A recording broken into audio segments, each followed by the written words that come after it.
Well, I think CEOs are much more made than born, which is why there are so many different kind of flavors. Like, Mark Zuckerberg is nothing like Elon Musk, is nothing like Brian Chesky, is nothing like Jeff Bezos. How do you get to the truth? Because as the leader, you're always in a very dangerous area if you're off of the truth. The truth about the product, the truth about the company. You don't just have the customer. You have the customer, the doctor, the healthcare provider, the insurance company, and the government.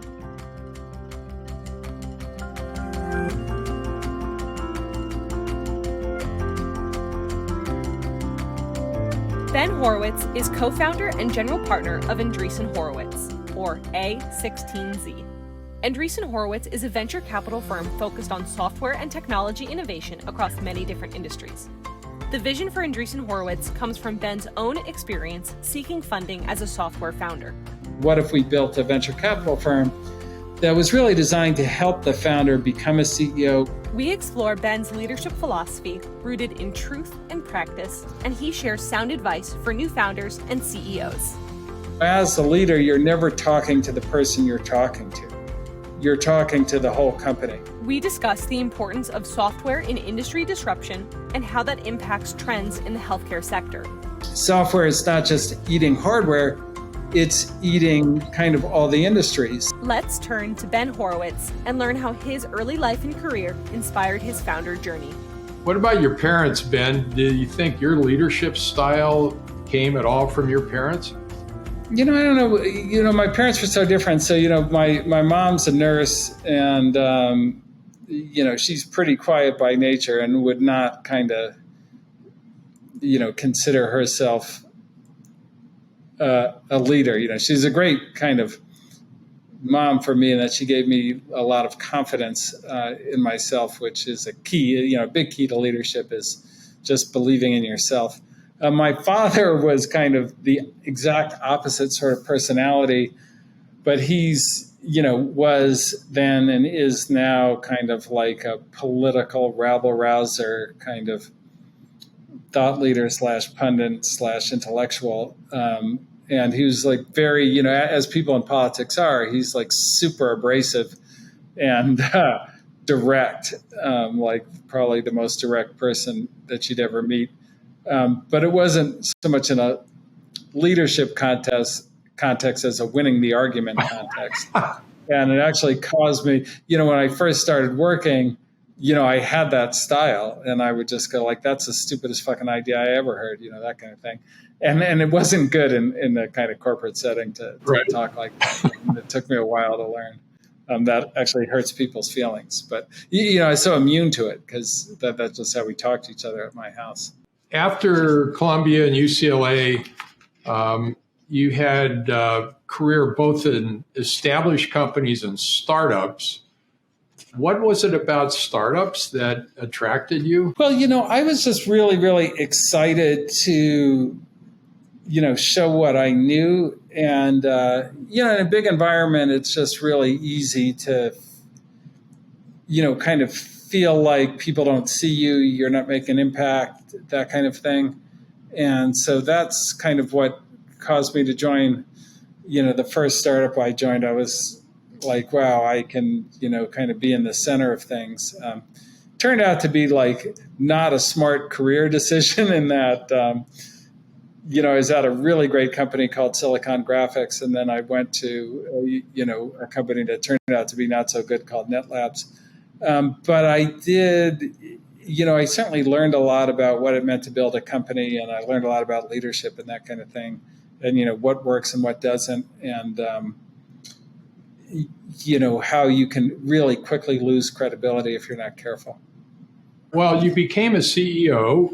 You were CEO of a tech company for roughly 20 years. You led IPOs, you engineered M&A, and you sold Opsware for $1.6 billion, which, by the way, in today's dollars is almost $2.5 billion. So well done there. Yeah.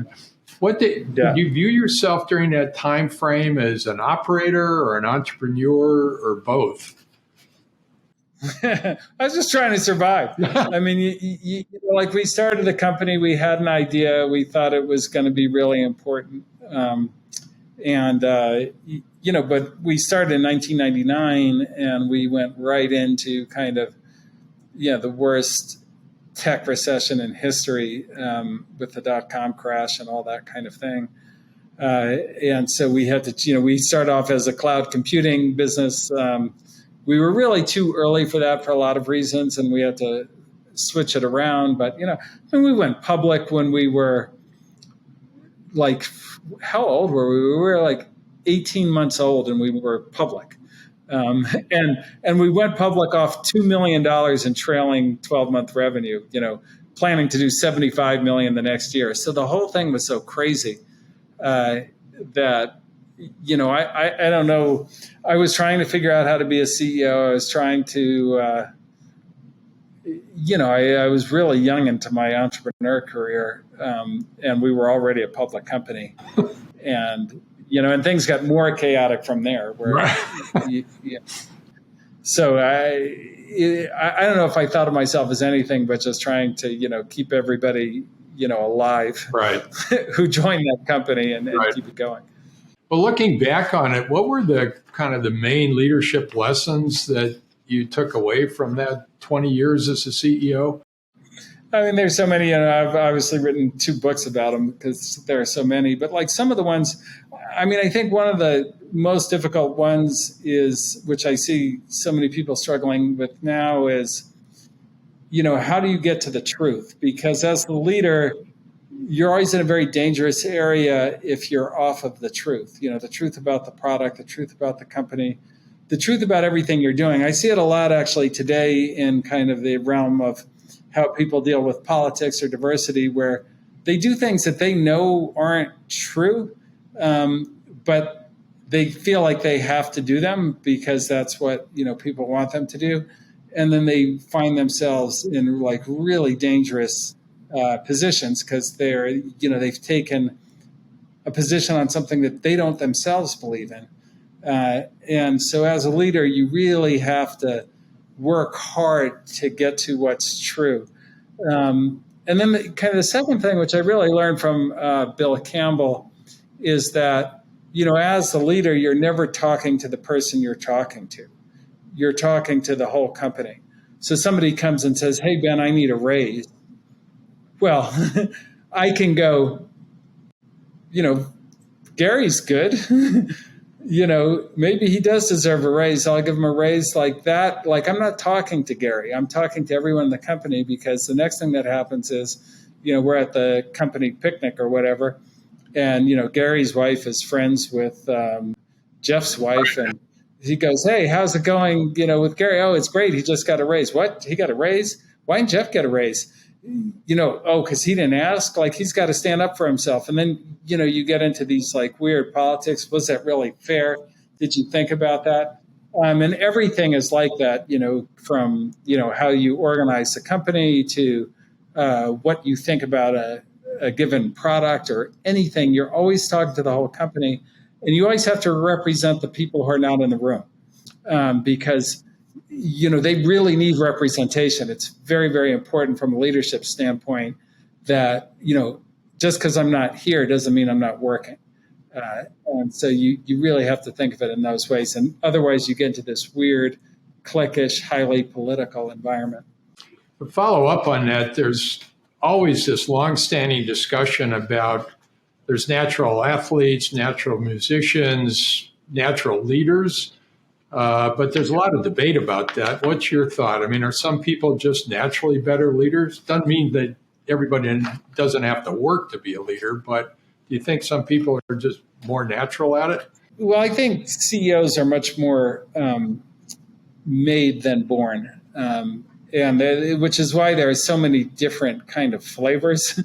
Like, Mark Zuckerberg is nothing like Elon Musk, is nothing like Brian Chesky, is, nothing like Jeff Bezos. So so if they're natural, then how did those four, being also different, get to that point? And I think that the truth of it is, a lot of leadership starts, like I said, with truth, and truth starts with being yourself.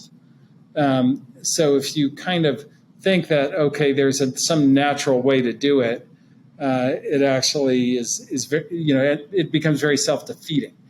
And and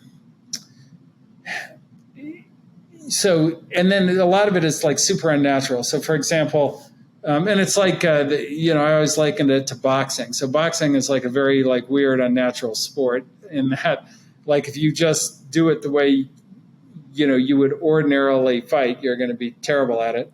And being a CEO is a lot like that. So, one kind of natural thing for humans is you want people to like you, kind of just from an anthropological standpoint, it's kind of important to, tell people things they want to hear so they don't stab you in the head or whatever.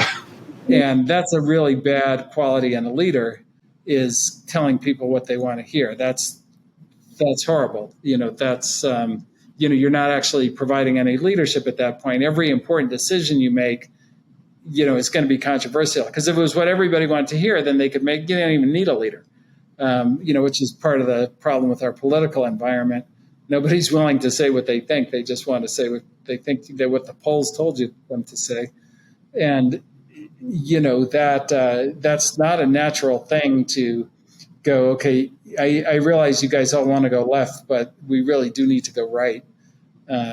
But that's what it takes. And so that takes practice. Yeah, well said. Well, let's turn to A16Z. What's the backstory behind you and Mark founding Andreessen Horowitz? Yeah, so, it was funny. At the time, we really felt that, venture capital hadn't really changed much, in the whatever 40 years since it began, or the, kind of in the technology version. There was an industrial revolution version of it with James Pierpont Morgan and others.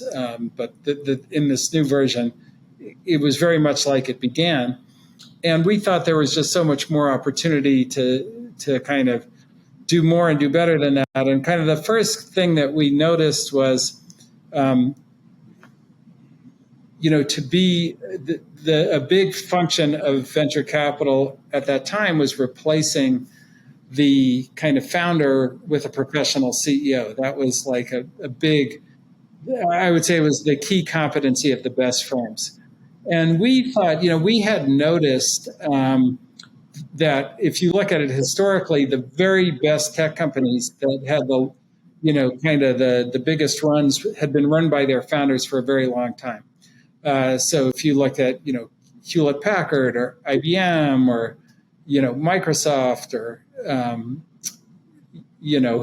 Apple, the once and future founder, and then, the modern companies like Facebook and Amazon and so forth, the founders were very involved. So like, why was the profession so focused on replacing them? And then, from our own experience, we felt like, Opsware would have definitely died if it wasn't run by the founder, because I was the one who screwed it up, so I was the only one who knew how to fix it.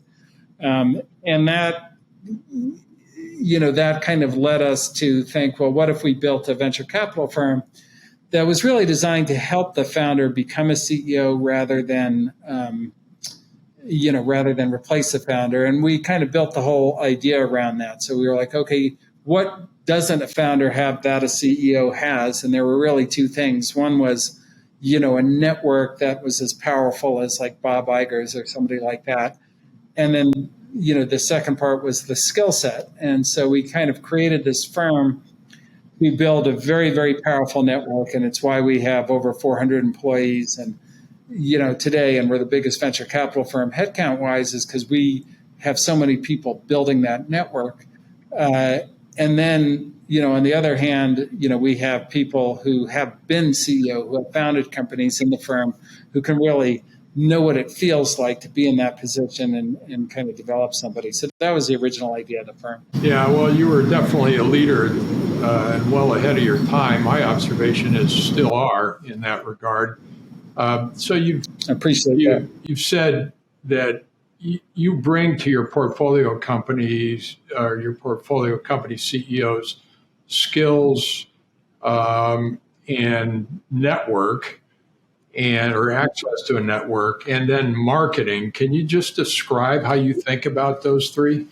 Yeah. So, the network is so we have a whole teams that do nothing but, know every great executive in technology. And so that, when you go to hire a CFO, first of all, you have to understand, what is a CFO? What is a good CFO like, and so forth. And we have a whole kind of network for you to meet and draw upon and so forth. Then, similarly, we do the same thing around go-to-market. So what big, company CMOs or CIOs or CEOs do I need to know? And we've kind of mapped them and, know all of them and so forth. And so any kind of network that you don't know, the capital markets or, analysts or whomever, we already know for you, so you can access that very easily. And it's not just, one partner knows them, it's the firm knows them. And, we've got a whole team around that. Then, the expertise comes in many flavors. It's one is people like me who have I've been a CEO, I've been a founder, I know what that is like, and I can kind of help people learn the skill set. But also, if you look at what we do in the world of Web3, a big thing that most founders don't understand very well is this combination of how game theory and technology meet in the form of this thing, tokenomics. And we have, on our team to help you with those skills, Tim Roughgarden is leading a research team of the kind of greatest thinkers in the field, so that you can kind of get help thinking it through these kinds of things. So it's kind of just this, okay, what do you need? What skills do you need? What knowledge do you need? What networks do you need to run a company? Then on the marketing side, marketing was kind of interesting for us because we had this, at the time, venture capital firms didn't market. And so, one thought we had is, well, if they're not doing it, we ought to do it, just counter program it.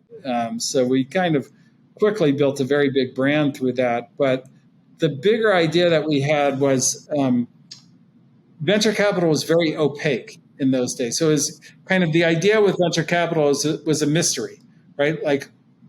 Why did Sequoia fund all these great companies, or why did Kleiner Perkins fund all these great companies?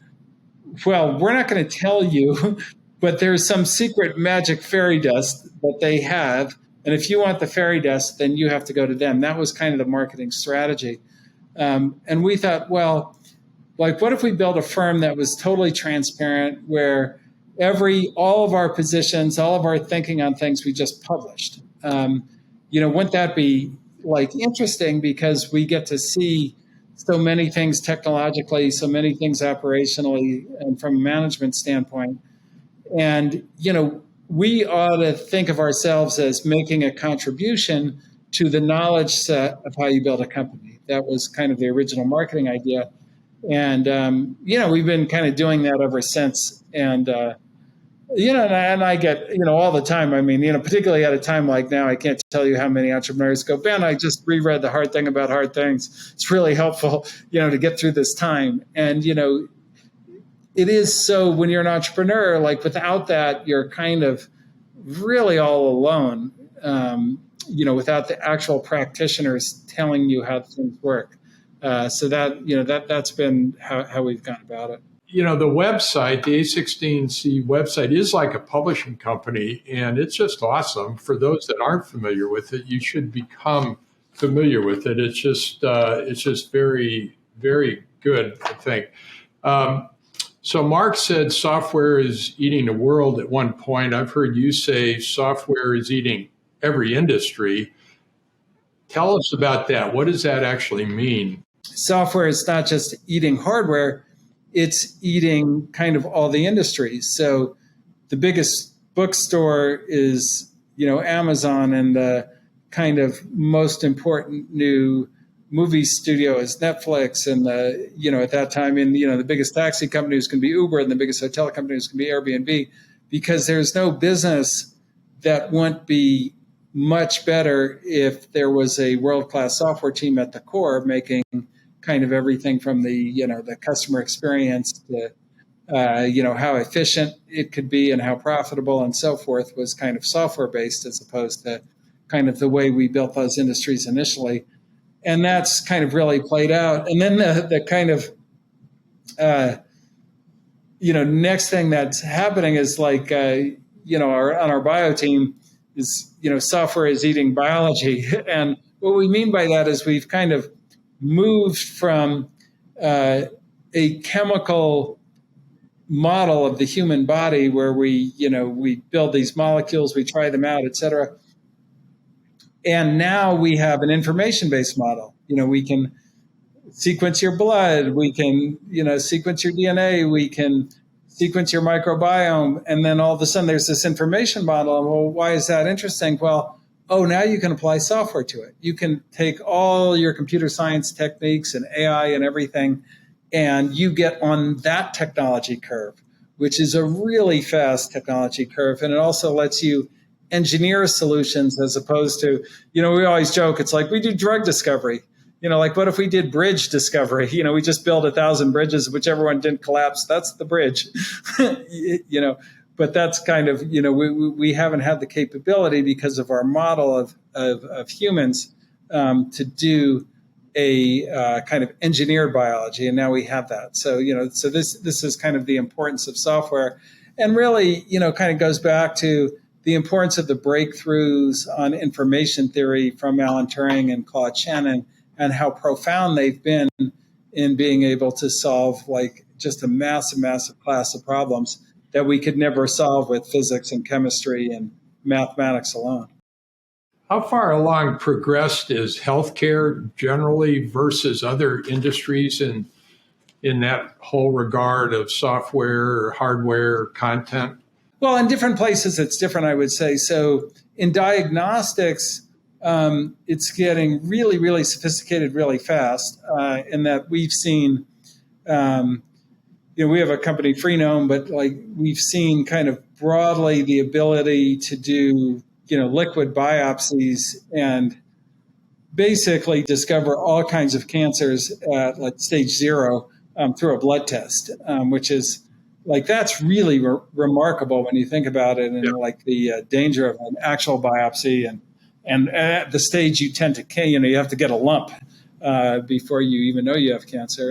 And of course, most cancer, as you know, is already curable as long as you catch it early enough. If you catch it late, it's not so curable. But if you catch it at stage 0, stage 1, you can cure it.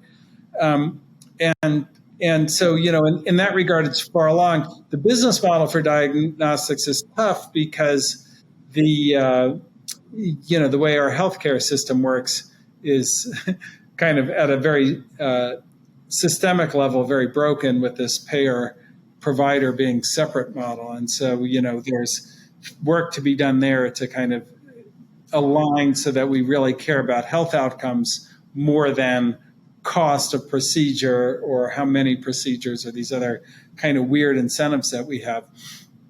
But then, on the actual editing side, I think we're in the very, very, very early days. We're kind of circa, well, we have this very interesting company, Asimov, that we've invested in that kind of has taken, there's this software program, Verilog, that you use to write like circuits on a chip. So, and OR gates and so forth. And they've kind of taken that approach, but they're writing out these logic gates in biology. And so, they have this thing where they can program yeast to be stealth paint and these kinds of things and really kind of program your body to cure itself. But it's kind of at that very early, I think Verilog probably came around in the early 70s. So it's kind of very early compared to, when you talk about actually programming biology, we're at the beginning, which is like super exciting and that there's going to be so much to be done. Yeah, for sure. And you've got 12 focus groups, of which one is bio and health. That's really the one we've been talking about. The follow-up question there is the health side of that. You made reference to payment and outcomes and so on. Are there a lot of companies that you're looking at on the health side as opposed to the bio side? You don't just have the customer. You have the customer, the doctor, the healthcare provider, the insurance company, and the government. And they all can screw you up if you're not careful, right?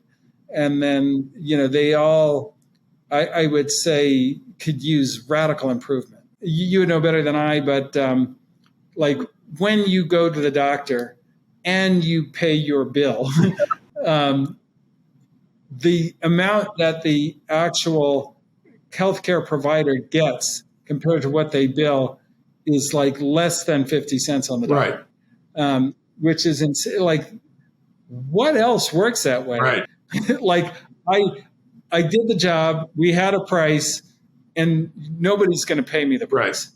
Right. And then, if it's on the individual, they won't pay at all. Right. And the insurance company doesn't, pay the right amount. So, and a lot of it, and then the billing codes and the systems around that are really complicated. So we have a company, Alpha Health, that kind of helps, it's AI to just like literally bill the insurance company correctly, but you need like the most advanced AI in the world to do that. And so like that's an important healthcare problem. And then you have this very difficult issue where you've got insurance companies who are optimizing to pay as little as possible. And then you've got healthcare providers who only get paid, per procedure that's approved. And so then you're going, well, am I going to do the thing that's going to cure the patient, make them healthy, diagnose it correctly? Or can I only do that if I get paid? And so like that is a really crazy situation. And we've got companies like Devoted Health that are addressing that by becoming what we call a payvider. And they really care about the outcomes for the patient because they end up paying for it, which is kind of the way it ought to work. And so there's just so much on the health side that we're working on. And it's critical to the bio side because you can invent, like you could cure cancer, all cancers, and you might not ever get it approved or like paid for. I mean, like that's kind of the current state of the health system. So you do kind of have to work on both sides. Well said. Thank you, sir, for your time and your wisdom today. Very much appreciate it, Ben. All right. Well, no, it's great seeing you, Gary. And thank you for having me.